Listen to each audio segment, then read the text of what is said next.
Bismillahirrahmanirrahim. Assalamu alaikum. I'm Muhammad Faraz and you are watching Current Affairs with Faraz. In today's video, I'm not going to discuss anything about Pakistan. The reason behind it that the caretaker government of Pakistan has decided that they will not right of speech to any Pakistani to discuss about Pakistan, to discuss anything in favor of Pakistan, to discuss anything for the betterment of Pakistan because they have lifted this right. So that is why I've decided not to discuss anything about Pakistan in coming videos as well. Because if something will happen with you, if someone will lift you and what they will do with you, that is unprecedented and that has been proven in case of Imran Riaz Khan and Arshad Sharif. So that's why it's my humble request to every social media activist as well that if they have decided that they will not allow any Pakistani to speak in favor of Pakistan, so then we should not, I think, discuss anything and we should not speak anything which is in favor of Pakistan. So it is my humble appeal to every Pakistani who want to discuss something, who want to speak something about Pakistan, who want to speak something in favor of Pakistan, who want to speak something for the betterment of Pakistan.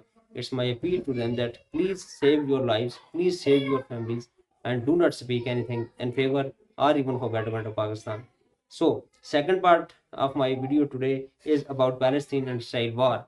So, Nazrin Ikram, पहला मैंने जो English में आपको कुछ बातें की हैं, हो सकता है मेरी बड़ी पुअर सी अंग्रेजी है तो उसके अंदर ये चीज़ें कुछ आपने आपके सामने पहले रखी हैं।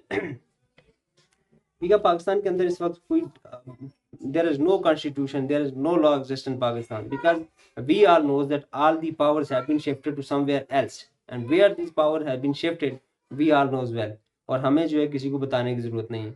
हम सब जानते हैं कि वो पावर्स कहाँ पे हैं, कौन यूज़ कर रहा है और अनकॉन्स्टिट्यूशनल इन पावर्स को यूज़ किया जा रहा है। बहरहाल अब इस बहस में नहीं जाते और सोशल मीडिया के जो मेरे दोस्त हैं, जैसे मैंने पहले भी अपने पहले पार्ट में कहा कि मेरी सबसे अपील है कि अपनी लाइफ्स का, अपनी फैमिलीज़ का आप ध्यान करें, किसी किस्म की कोई डिस्कशन हमें करने की ज़रूरत ही नहीं है। और जहाँ आपको मौका मिले, जैसे ही आपको मौका मिले, we should leave Pakistan and that is simple. कि आप ट्राई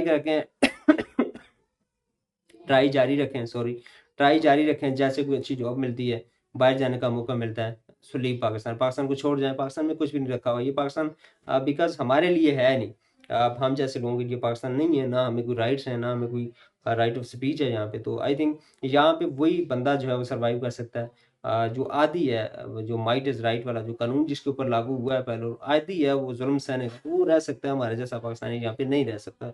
तो that's why I have decided that I will not speak even single word in favor of Pakistan, even single word for the betterment of Pakistan, even single word, anything happening in Pakistan, I have decided and that is my final decision.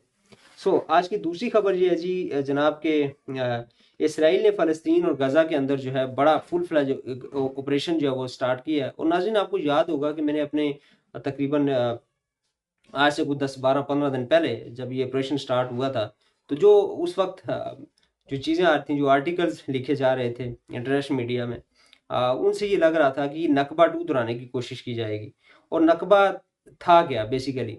नकबा operation was 1948 ये हुआ था जब फ़लस्तीन के तकरीबन 44 देहात कस्बे या शहर जो उनको खाली करवा लिया था जबरी तौर पर, और 7,50,000 फ़लस्तीनियंस को वहाँ से जो है डिस्प्लेस कर दिया गया था, या उनको कत्ल कर दिया गया था, या उनको अपने शहरों से निकाल दिया गया था और फिर वहाँ पे यहूदी बस्तियाँ कायम की गई थी जिनका आज तक तनाज़ा चला आ रहा है।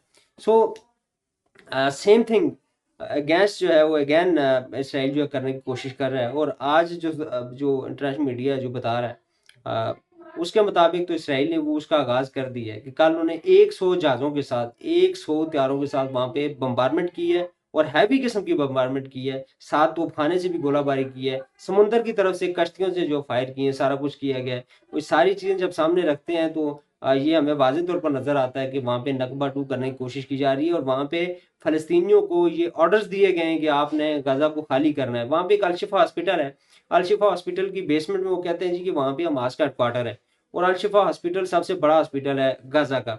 अच्छा, उन्होंने वहाँ पे उनको वार्निंग दी है कि आप ये निकालें और उसके आस-पास आके बम भी मारें, कि आपको वार्निंग दे रहे हैं कि आप ये खाली करें अब चंद घंटों में, चंद मिनटों में, या जो भी टाइम उन्होंने दिया है और उसके बाद हम इसको डिस्ट्रॉय करेंगे। और इस वक्त जो उनकी जो इंटेंशंस लग रही हैं वो यही हैं कि दे हैव डिसाइडेड कि उन्होंने डिमोलिश करना है पूरे सिटी को, जो उन्होंने तबाह बर्बाद कर देना है। और अमेरिका की चूंकि फुल बैक उनको हासिल है, अमेरिका उनके साथ खड़ा है सारे मामले में। अभी इस वक्त कोई अगर कोई उनकी तरफ थोड़ा सा जो उनको बाउंडिंग्स हैं, ये जो थोड़ा सा उनको प्रेशराइज किया जा रहा है, वो रशिया और चाइना थोड़ा सा उस पर रेजिस्टेंस अपनी शो कर रहे हैं कि अगर कोई सलामती कौंसिल के अंदर कोई करारदाद आती है अमेरिका की तरफ से, तो वो उसको वीटो कर देते हैं, उनके पास पावर्स हैं, वीटो पावर्स हैं। तो वो एक थोड़ा सा है। अदरवाइज पाकिस्तान की तरफ से या इवन और कुछ मुसलमान मुल्क किसी भी मुसलमान मुल्क की तरफ से एज सच कोई बड़ा रिएक्शन देखने में नहीं है। इवन अगर अब आपको पता है कि सऊदी अरेबिया अगर करना चाहे, और सऊदी अरेबिया का इतना असर और सूख है, और खासकर अमेरिका के साथ उनका असर और सूख इतना है कि वो अगर प्रेशराइज करें अमेरिका को, तो वो करवा सकते हैं और वही सारी जंगबंदी हो सकती है। लेकिन इस वक्त ऐसा लग रहा है कि सब ने डिसाइड कर लिया है कि हमने इस मामले पे नहीं बोलना।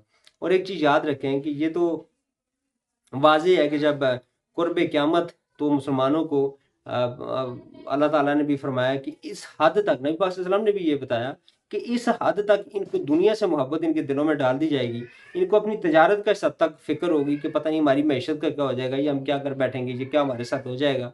तो ये फिर जो है वो इस्लाम की तरफ इनकी तवज्जो कम रह जाएगी। और ये चीज़ आपके सामने है। आज कोई नहीं बोल रहा, सऊदी अरेबिया नहीं बोल रहा, मिस्र नहीं बोल रहा, जिनकी सरहदें साथ मिलती हैं, कोई भी नहीं बोल रहा। एक छोटा सा इसराइल मुल्क है, छोटा सा मुल्क है इसराइल, तकरीबन उनकी 90 लाख आबादी है टोटल। मैं उस दिन देख रहा था 90 लाख के राउंड अबाउट उनकी आबादी है, गालिबन ये 1 करोड़ होगी मैक्सिमम। उस मुल्क ने पूरे जो मिडल ईस्ट को जो उंगलियों पे नचा रहा है। तो और हैं भी मिडल ईस्ट में तमाम ममालिक ऐसे हैं जो कि तेल की दौलत से माला माल हैं, उनके पास किसी चीज़ की दौलत की कमी नहीं है, लेकिन वो क्यों नहीं कर रहे? उन्हें पता है कि हमारी मईशत तबाह हो जाएगी। डर है, जो खौफ है, ये खौफ है उनके जहन में कि पता नहीं इसराइल क्या कर लेगा। इसराइल कुछ भी नहीं कर सकता भाई, इसराइल ने क्या कर लेना है? आपने जवाब दे होना है कल अल्लाह ताला की ज़ात को, तो आप इसराइल से क्यों डर रहे हैं? लेकिन all the peoples, all the Muslim countries had decided that they will not say anything about Israel. सो आने वाले चंद दिनों में चीज़ें गाजा के अंदर होती हुई बड़ी मुश्किल से मुश्किल होती हुई नजर आ रही हैं। और अल्लाह करे कि इसराइल को अल्लाह ताला तबाह बर्बाद करें कि वो इस तरफ ना जाएं। लेकिन जो इस वक्त जो चीज़ें नज़र आ रही हैं वो यही है कि गजा के हवाले से उन्होंने फाइनल ऑपरेशन करने का फैसला कर लिया है, और उसमें वो ज़मीनी फौज को भी अब इस्तेमाल करेंगे। और कुछ अनकन्फर्म्ड खबरें ये भी हैं कि हमास ने भी उनके ऊपर जो है भरपूर आगे से, जब ज़मीनी ऑपरेशन उन्होंने इंटर होने की कोशिश की है, तो भरपूर तरीके से उस पर अटैक किया। और कुछ जगहों पे तो ये भी मैंने देखा आज सोशल मीडिया पे ये चीज़ें देखी हैं। सोशल मीडिया जो कि मतलब पाकिस्तानी सोशल मीडिया की तो बात ही हो रहा है, जो बाहर के कुछ लोगों की मैंने पोस्ट कुछ देखी हैं जिसमें लिखा हुआ था कि 40 टैंक्स जो है उनको नुकसान पहुंचाया हमास ने। सो क्या होता है ये आने वाले दिनों में पता चलेगा। लेकिन जो मेरा पहला पार्ट था मेरी वीडियो का, कि मैंने आज डिसाइड कर लिया है कि अब जो भी बात होगी वो पाकिस्तान के हवाले से नहीं होगी, क्योंकि ये राइट जो हमारे से ले लिया गया। और अब सबसे भी अपील है, रिक्वेस्ट है कि सोशल मीडिया के जो भी एक्टिविस्ट हैं अपनी फैमिलीज़ का ध्यान करें, अपना ध्यान करें, अपने आप को बचा के रखें। देखें हमारी ज़िंदगियाँ, हमारी फैमिलीज़ की ज़िंदगियाँ जो बड़ी इंपॉर्टेंट है। और ख़ासकर हमारी ज़िंदगी शायद हमारे लिए इतनी इंपॉर्टेंट ना हो, लेकिन हमारे बच्चों के लिए, हमारे जो फैमिलीज़ हैं उनके लिए बड़ी इंपॉर्टेंट है। सो बी केयरफुल और छोड़ दें ये सारा कुछ। मुझे पता है हम सबको, ज़ाहिर है मेरे समेत बहुत हम प्यार करते हैं मुल्क से, लेकिन जब आपसे वो राइट ऑफ स्पीच छीन लिया गया, तो व्हाट वी कैन से। अल्लाह ताला हम सबका हामी नासिर हो। अस्सलामु अलैकुम रहमतुल्लाहि व बरकातहू।